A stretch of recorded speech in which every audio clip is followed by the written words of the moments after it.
সাধু সংগে কৰে যিটো শ্ৰৱণ কীৰ্তন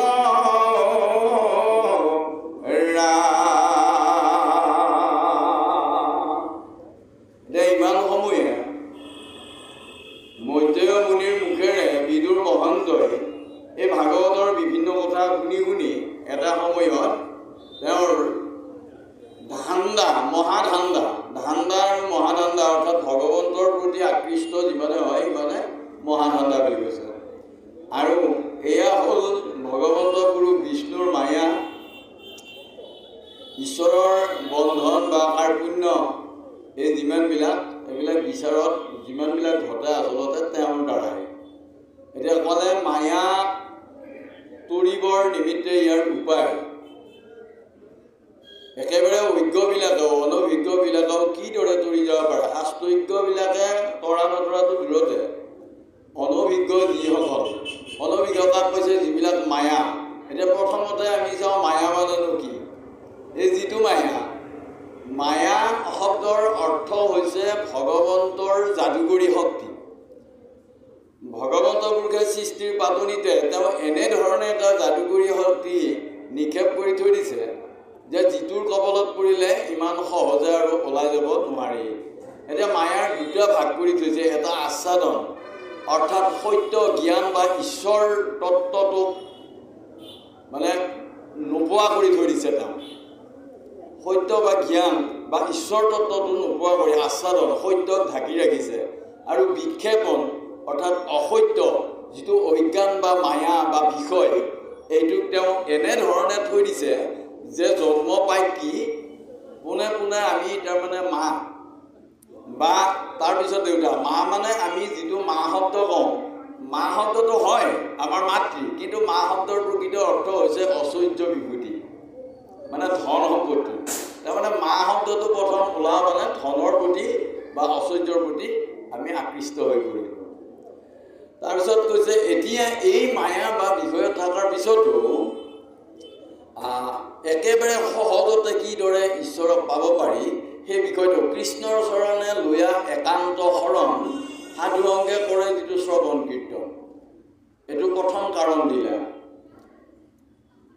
ৰাম তাক কিছু কিছু কৰি মায়া সংসাৰ তৰয় তাক জানি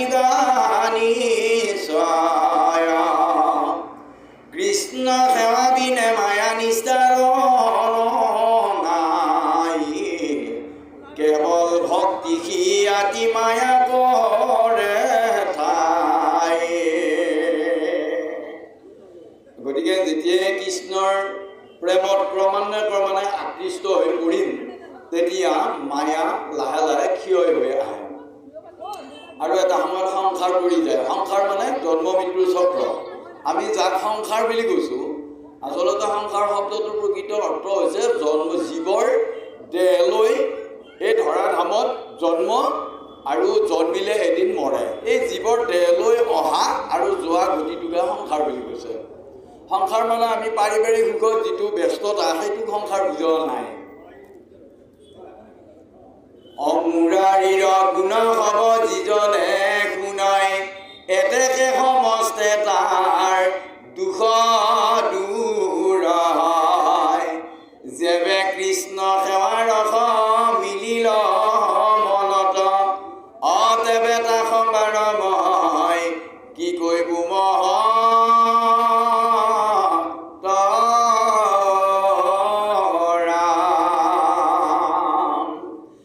কৃষ্ণৰ সেৱাৰ ৰস মনত মিলিব লাগিলে ইয়াৰ আগতে আমাৰ এই বাগদলাই ক'লে আৰু কিবা মানে আঠটা ফুলৰ কথা ওলাল। হয়, আচলতে দেহতত্বত যদি আমি চাওঁ মানে অষ্টদল পদ্মত জীৱ আৰু আত্মাৰূপী ভগৱানৰ মানে ঠাই তেওঁলোক দুটা থাকে। গতিকে কিন্তু যদিও জীৱ আৰু আত্মাৰূপী ভগৱান থাকে, এখন নদীৰ ইটো পাৰে জীৱ ইটো পাৰে কিন্তু আত্মা।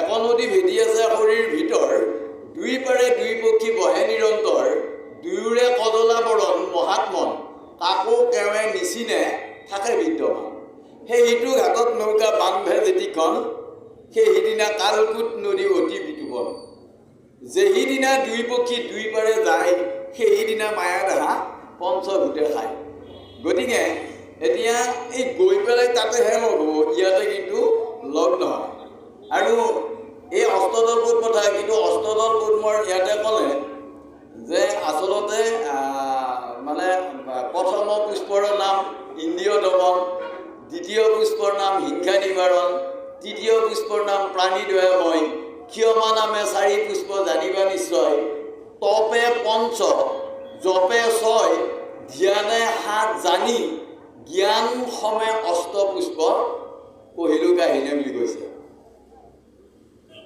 গতিকে এক পুষ্প আছে শৰীৰ ভিতৰ নহয় মানে শৰীৰৰ ভিতৰে আৰু এক আছে পুষ্প সেই পুষ্পে পুজিলে হৰি হয় কৃষ্ণ এতিয়া আঠুকাৰে আমি পুজিমটো পুজিমে কিন্তু যেতিয়ালৈকে এই হৃদয়ৰ ভিতৰত থকা সেই আচল পুষ্পটোৰে আমি পূজা মানে অৰ্থাৎ হিয়াখন উজাৰি ঈশ্বৰৰ চৰণত যেতিয়ালৈকে অৰ্পণ কৰিব নোৱাৰোঁ তাৰমানে মই নহয় মই পৰাধীন এই ভাৱটো যেতিয়ালৈকে নাহে মই এতিয়া আমাৰ কথা আমি মানে স্বতন্ত্ৰীয়া মানে আমি স্বাধীনচিতীয়া এইটো আমাৰ অহং ভাৱৰ পৰা আমি বুজোঁ কিন্তু আমিতো স্বাধীনচিতীয়া নহয় আমি পৰাধীন কোনোবা এজনৰ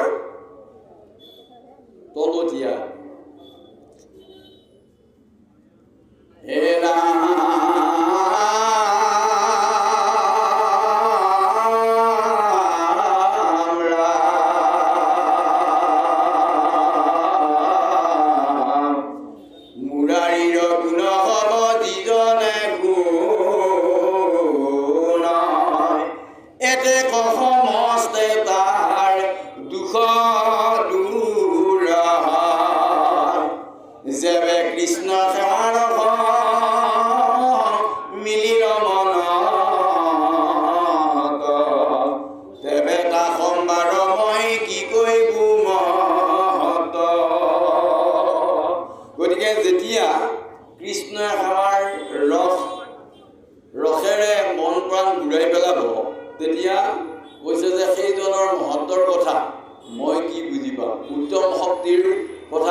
যিটো অৰ্থ বিদুৰৰ মৈতে অভিনন্দা কৰি আবেশে ইহব প্ৰশ্ন কৰিলা সাদুৰী বদতি বিদুৰ বাপ গুৰু কৃপাময় তজু বাক্য খৰ্গে মোৰ চেদিল সংশয় এতিয়া দ্বিতীয় স্কন্ধত মহাৰাজ পৰীক্ষিতে মহামুনি শুকক যিসবৰ কথা সুধিছিল এই সকলোবোৰ কথা বিদুৰ মহন্তই কুশাৰু নন্দন মৈত্ৰেয় মুনিক সুধিলে আৰু সোধাত এতিয়া মৈত্ৰেয় মুনিয়ে বিদুৰ মহন্তক সমস্ত কথাৰ শুদ্ধ উত্তৰ দিলে আৰু তেতিয়া বদতি বিদুৰ বাপ গুৰু কৃপাময় তেতিয়া বিদুৰে কৈছে বদতি মানে কোৱা বদতি বিদুৰে কৈছে হে বাপ গুৰু কৃপাময় তাত কৈছে মৈত্ৰেয় তজু বাক্য খৰ্গে মৰ্চে দিল সংশয় তোমাৰ যিটো বাক্য আমি হাতত এখন খৰ্গ লৈ হাবিবন ঝুৰিলে ঠাই পৰিষ্কাৰ হয় কিন্তু মনৰ হাবিখন পৰিষ্কাৰ কৰিব লাগিলে বাক্যৰ অস্ত্ৰ মাৰিব লাগিব এতিয়া মৈত্ৰেয় মুনিৰ যি জ্ঞানৰ বাক্য সেই বাক্যই বিদুৰ মহন্তৰ অজ্ঞানৰ হাবিবিলাক কাটি মুকুলাই দিলে অসময় লোভিলো দুৰ্লভ কিনো ৰংগ পন পুণ্য বলে আখিয়ে পাইলো তদু সংগ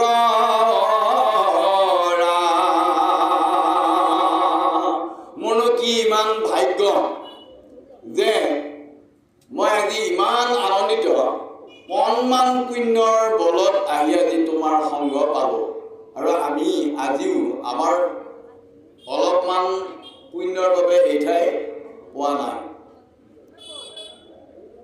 পুণ্য নহ'লে এই পুণ্য ভূমিত কেতিয়াও পদ পদ দিব নোৱাৰি গতিকে নিশ্চয় ইয়াতে যিমানখিনি আছে সকলোবিলাক অতি পুণ্যৱান ব্যক্তি হয় তেতিয়া নহ'ব হয় নোৱাৰে নোৱাৰে সংস্কাৰ লাগিব হয় এই সংস্কাৰটো মানে আচৰণ চাল চলন ব্যৱহাৰ এইটোতো লাগিলে তাৰ উপৰি পূৰ্ব জন্মৰ পৰাও কিছু আহিব লাগিব হয় সেইটো হে ৰাম তোমাৰ দিশ যিটো ভাগৱত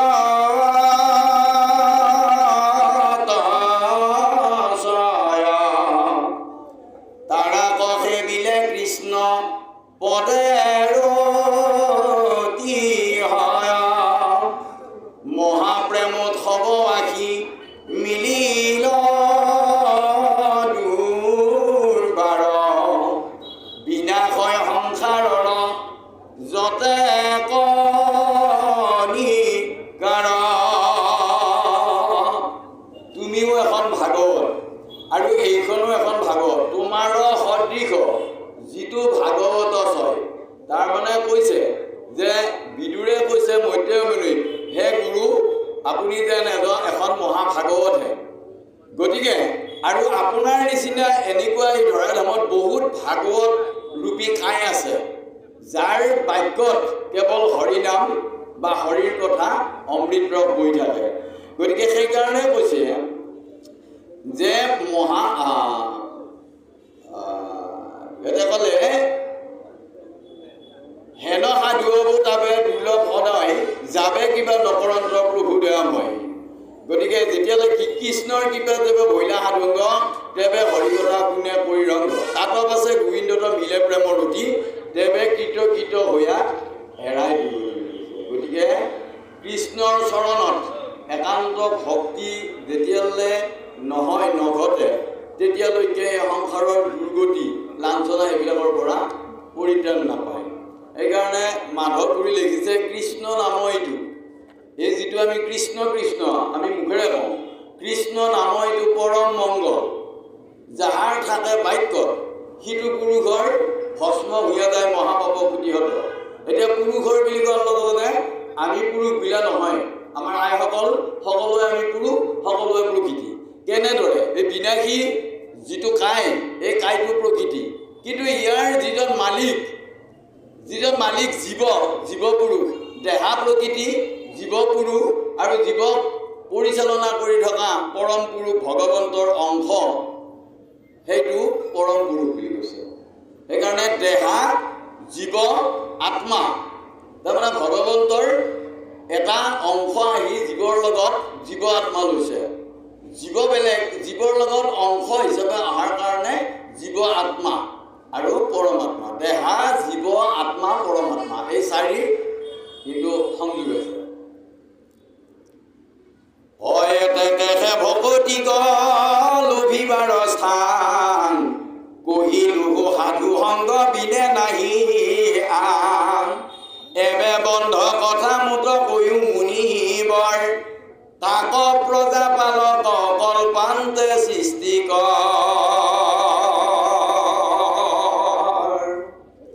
পৃথিৱীৰ অধে উধে আছে কত লোক তাৰ থিত প্ৰমাণক বুজাই মুক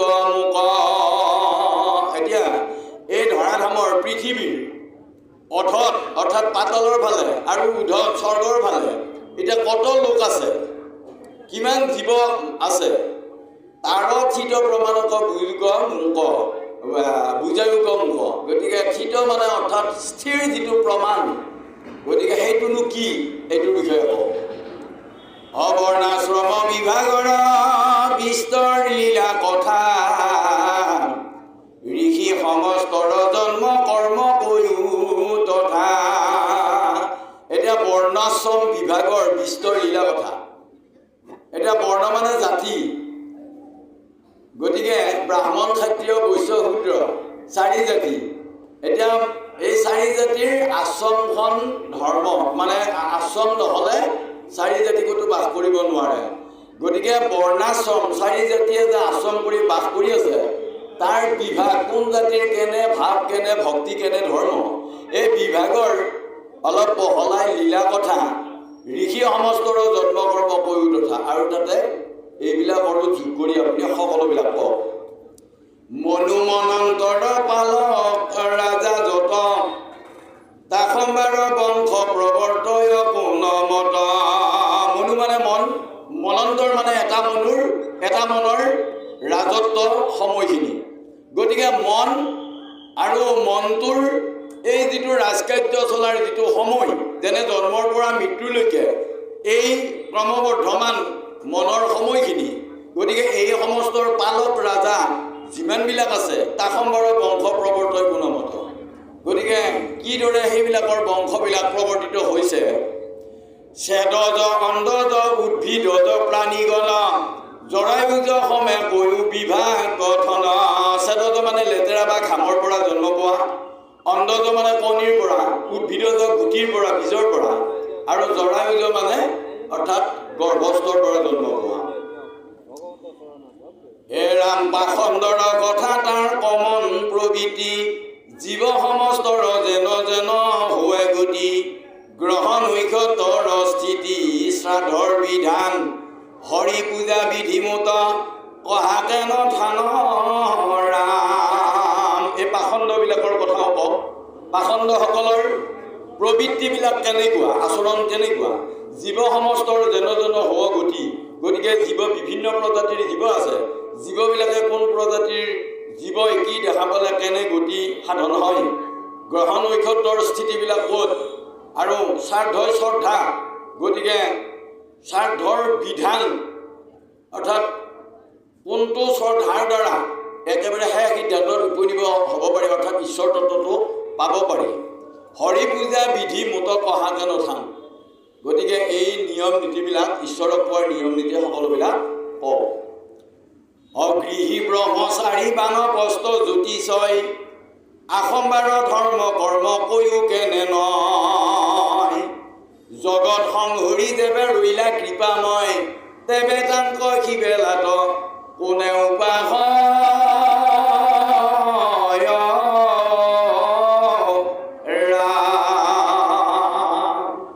গতিকে জগতখন সংহাৰ কৰি ভগৱন্ত কৃপাময় পুৰুষ যেতিয়া অকলশৰে আছিল, পৃথিৱীত যেতিয়া কোনেও নাছিল, তেতিয়া কোনেনো তেওঁক আকৌ উপাসনা কৰি আছিল, এই কথাটো অজেন মহাৰাজা ৰংগে কৰিলা শয়ন, চামৰ ধৰিয়া সেৱা কৰে ভিতৰগণ, কোনোবা উপায়ে তুষ্ট হোৱন্ত ঈশ্বৰ, ইষব প্ৰশ্নৰ মুখ দিও উত্তৰ। যেতিয়া মহাৰাজা, ৰাজাৰো ৰাজা মহাৰাজা শয়ন কৰি থাকিল, গতিকে সেইজন ভগৱন্ত পুৰুষ শয়ন কৰি থাকিল, তেতিয়া কৈছে চামৰ ধৰিয়া সেৱা কৰে ভিতৰগণ। এতিয়া তেওঁৰ ভিতৰ মানে যিসকল দাস আছিল অনুচৰ, সেইবিলাকে মানে বিচনীৰে সুন্দৰকৈ চাহ দি আছিল বা বিচি আছিল। কোনোবা উপায়ে তুষ্ট হোৱন্ত ভগৱান, ভগৱন্ত পুৰুষ শুই থকা ভগৱন্ত পুৰুষে এনেদৰে তেওঁ পাহাৰ পাই উঠিল বা তুষ্ট হ'ল। এতিয়া ইষব প্ৰশ্নৰ মোক দিওঁক উত্তৰ। অ ৰাম অনুব্ৰত শিষ্য দয়ালু গুৰু চয়, নুপুছা কথা কমাতি আপুনি কয়। এতিয়া অনুব্ৰত মানে উপাসক, যিবিলাক শিষ্যই, যিবিলাক ছাত্ৰই গুৰুক যিকোনো মুহূৰ্ততে উপাসনা কৰি থাকে, তাৰমানে গুৰুক সন্মান দি থাকে, তেওঁ অকল গুৰুক দেখিলেই নহয়, নেদেখাৰ সময়তো গুৰু শ্ৰেষ্ঠ বুলি ভাবি গুৰুৰ বাক্য শিৰোগত কৰে। গতিকে সেইবিলাক কি বুলি কৈছে, অনুব্ৰত উপাসক। গতিকে যিবিলাক উপাসনা বা অৰ্থাৎ শিক্ষকজনেও যিবিলাক ছাত্ৰক তেওঁৰ অৰ্থাৎ কথা মানে, তেওঁ যি ক'লেও সেইজনা শিষ্য বা ছাত্ৰই সুন্দৰভাৱে পালন কৰি থাকে। গতিকে দুয়োৰে মাজত যিটো সম্বন্ধ, গতিকে অনুব্ৰত শিষ্যত দয়ালু গুৰু ছয়। গতিকে সেই জনা ছাত্ৰক শিষ্যই শিক্ষকে তেওঁ একে গোপনৰো গোপন কথাটো মানে গোপনীয়াকৈ হ'লেও অন্যতকৈ একাষাৰ হ'লেও বেছিকৈ শিক্ষা দিয়ে। এইটো লক্ষণ। কাৰণ অৰ্জুনক তেনেদৰে কৃষ্ণই দিছিল, বাকীবিলাকক দি নিদি অৰ্জুনক দিছিল। এতিয়া কৈছে অনুব্ৰত শিষ্য দয়ালু গুৰু ছয়, নুপুচা কথা কমাতি আপুনি কয়। ছাত্ৰই নুসুধিলেও শিক্ষকেতো উপযাচি মৰমৰ শিষ্যজনক কয়। এতেকে আমাক নিজৰ ভিতৰ বুলি ধৰি ইটো কথা ছয় কহিওক কৃপা কৰি। এতিয়া বিদুৰে কৈছে সেইকাৰণে আৰু যদি হে মৈত্ৰেয় গুৰু আৰু যদি মোক ক'ব লগা কিবা আছে, আপুনিতো জানেই কি কথা ক'লে মোৰ উপকাৰ হয়, মই নুসুধিলেও আপুনি কওক। তোমাৰ আশয় লাভ ছয় স্বৰূপত যজ্ঞ দান তপব্ৰত কৰে যত যত কুটি ভাগু ইহাৰৰে নুকু সমনুই হৰি ভক্তি দান দিলে সিটো ফল হুই ৰাম। তোমাৰতো বিভিন্ন ছাইডৰ পৰা লাভ আছে। প্ৰকৃত অৰ্থত নিজৰ স্বৰূপ মানে স্ব মানে নিজৰ ৰূপ মানে কায়। গতিকে তোমাৰ নিজৰ ৰূপটোৰ ফালে যদি আমি দৰ্শন দিওঁ বা লক্ষ্য কৰোঁ, তেনেহ'লে যজ্ঞ দান তপ ব্ৰত এই যিমানবিলাক কৰি আছে, কুটি ভাগু ইয়াৰ ৰেণুকো সম নুহুই। কোনটোৰ ৰেণু সম নুহুই? হৰি ভক্তি দান দিলে যিটো ফল পায়। গতিকে হৰিৰ ভক্তি দান দিলে যিটো ফল পায়, বহুত যাগযজ্ঞ হোম এইবিলাক কৰিলেও কিন্তু তাৰে হাজাৰৰ এক ভাগো নহয় বুলি কৈছে। এই একতি জীৱক যিটো নিস্তাৰ কৰে, কাৰণ যিটো কথাৰ পৰা এটা জীৱৰ নিস্তাৰ পাব পাৰি। যত পুণ্য হয় তাৰ পাৰ নাহি কয়, এতেকে কৃষ্ণৰ কথা কহিও ক বাপ হেন বা আমাৰ ইটো খন্দে মহাপাপ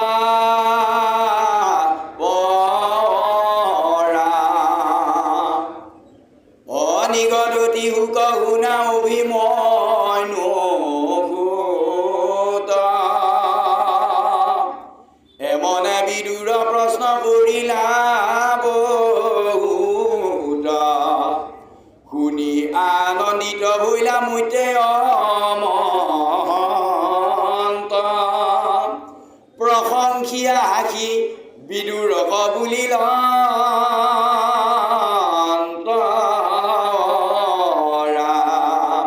আনফালে গংগাৰ পাৰত এই একেখিনি কথাকে নিগদতি শুকে কৈছে কাৰ আগত? অভিমন্যু সুত অৰ্থাৎ পৰীক্ষিতৰ আগত। এমনে বিদুৰক প্ৰশ্ন কৰিলে বহুত। এনেদৰে বিদুৰ মহন্তই মৈত্ৰেয় মুনিক বহুত প্ৰশ্ন কৰিলে, আৰু বিদুৰে যিমান প্ৰশ্ন কৰি আছে সিমান প্ৰশ্নৰ কথা শুনি মৈত্ৰেয়ৰ আনন্দ ক্ৰমান্বয়ে বৃদ্ধি পাইছিল। আৰু এটা সময়ত মৈত্ৰেয় মুনিয়ে হাঁহি আনন্দ মনেৰে বিদুৰক এতিয়া কিনো কয়? শুনা এক মনে সাধু সভাসদ যত পৰম বান্ধৱ ইটো মহাভাগৱত। আমাক কৈছে হে সাধুৱ এক মনে একচিত্তে শুন, পৰম বান্ধৱ অৰ্থাৎ শ্ৰেষ্ঠৰো শ্ৰেষ্ঠ সেইজন বান্ধৱ কোন? মহাভাগৱত। মহাভাগৱত মানে সাধু পুৰুষ। সাধু পুৰুষ এই ব্ৰহ্মাণ্ডখনত এজনে আছে, সেইজন যিজন অন্তৰ্যামী, আৰু সেইজনৰ একান্ত যিবিলাক ভকত, যিবিলাক অনুব্ৰত, সেইবিলাক যেনে ৰজা হ'লেও এতিয়া বিভিন্ন দুৰ্বাসাৰ অম্বৰীশ বা প্ৰহ্লাদ বা এনেধৰণৰ আৰু বিভিন্ন ৰাজা আছে। সেইবিলাক মানে অনুগত বা অনুব্ৰত। অনুগত মানে উপাসক। গতিকে সেইবিলাক তেনেধৰণৰ। গতিকে সাধুৰ যেতিয়া সংগ পায়, তাৰমানে মুখ্য যেতিয়া পায়, মুখ্য দাতাৰ স্থাই পালে সেইবিলাক মিলি যায়, আৰু তেতিয়া সেই এক সাধু তত্ত্বৰ লগত মিলি সেইবিলাকো সাধু হৈ পৰে। গতিকে সেইকাৰণে ইয়াতে কৈছে যে শুনা এক মানে সাধু সভাসদ যত পৰম বান্ধৱীটো মহাভাগৱত, যাৰ কথা নিৰূপিত আছে, যাৰ গুণলীলা চৰিত্ৰৰ কথা সেইজন মহাভাগৱত। ভকতৰ ধন আঁতৰপৰা আন নাই, ভকতৰ ধন জন জীৱন যৌৱন এইজন সাধু পুৰুষৰ পিনে অন্য আৰু কোনো নাই। এতেকে সদায় লোৱা হেলা নোযোৱাই, সেইকাৰণে নাম অৱহেলা নকৰি সততে লওক। এহি জানি নিন্দা কৰি বাক জুই গলয়, জাতো পূৰ্ব সাধু হবে এমনে কৰয়, আক দেখা পদত দি কিছু অৰ্থ নাই, কহিছো সংক্ষেপে তাক অবাহুল গুচাই ৰাম। গতিকে এনে শাস্ত্ৰৰ কথাবিলাক জানি নিন্দা কোনেও কাকো নিন্দা কৰাটো এইটো যোগ্য নহয়। গতিকে এহি জানি নিন্দা কৰিবাক যোগ্য নহয়। গতিকে নিন্দা নকৰিব, জাতো পূৰ্ব সাধু হবে এমনে কৰে, আগৰবিলাকো এনেদৰে কৰি আহিছে। গতিকে আগত দেখা পদত যি কিছু অৰ্থ নাই, আৰু তাৰপিছতো যদি কিবা বিচাৰি পোৱা নাই আপুনি, তেনেহ'লে পদৰ অৰ্থত যিবিলাক পোৱা নাই, তেনেহ'লে কহিছোঁ সংক্ষেপে তাক বাহুল্য বিচাৰে। গতিকে এই যিমানখিনি শুনিলোঁ তাতে যদি কিছু নাই, এতিয়া বহুত বহল কৰি নকৈ অলপ সংক্ষেপ পদত কওঁ, শুনি লওক। এইবুলি কৈছে, নমো নমো ইষ্টদেৱ নন্দৰতনয়, মুখ নিজ দাস বুলি ধৰা কৃপাময়, মূৰৈটো মন শত্ৰু মাতংগ পৰাই, তজু কীৰ্তি গংগোদকে মজুক সদায়। সেইবাবে কবিজনাই কৈছে, হে মোৰ ইষ্ট গুৰু, অৰ্থাৎ প্ৰাণৰ শিক্ষক জ্ঞানদাতা গুৰু, সেইজনা নন্দৰ ল'ৰা, মোক নিজ দাস বুলি ধৰা কৃপাময়, মূৰৈটো মন শত্ৰু মাতংগ পৰাই। এই মোৰ মন নামৰ যিজন ৰজা, এই ৰাজ্যখন, এই ইন্দ্ৰিয়পূৰ্ণ ৰাজ্যখনৰ ৰজাজনৰ নাম হৈছে মন। গতিকে মনে যদি কৈছে বোলে আজি ভাগৱতলৈ যাওঁ, তেনেহ'লে দেহাৰ অন্যবিলাক চলিব। আৰু যদি মনে কৈছে নাই নাই মই ইফালে গ'লে ইফালে মোৰ 1000 টকা লোকচান, 10,000 লোকচান, নাই নাই ভাগৱত বাদ, তেনেহ'লে ইয়াতে আহিলে পুণ্য হ'লই, কিন্তু তাতে যাওঁতে পাপ বৃদ্ধি হ'ল। গতিকে এই পাপ পুণ্যৰ শত্ৰুটো হৈছে এই দেহ নামৰ ৰাজ্যখনৰ ৰজাজন, এই মন। গতিকে মনে হৈছে, সেইটো কাৰণে হৈছে মূৰৈটো মন শত্ৰু মাতংগ পৰে। মাতংগ মানে দঁতাল হাতী বা মতা হাতী। গতিকে তজু কীৰ্তি গংগোদকে মজুক সদায়। গতিকে এই মতা হাতী, দঁতাল হাতী সদৃশ মোৰ উন্নত মনটো তোমাৰ এই যশ গৌৰৱ কীৰ্তিৰ যি ৰচনাৱলী, তাতে শ্ৰৱণ বা কীৰ্তন কৰি সদায় মজগুল হৈ পৰক। এইটো তুমি মোক কৃপা কৰা বুলি কবিজনাই লিখিছে। মদিয়াৰ শোক বৈষ্ণৱৰ প্ৰসংগত এই মানে পাৰ্থো মই তজু চৰণত, নিৰৱধি বদনে ৰশোক গুণ নাম, আকৰ জোৰ কৰ ডাকি বোলা ৰাম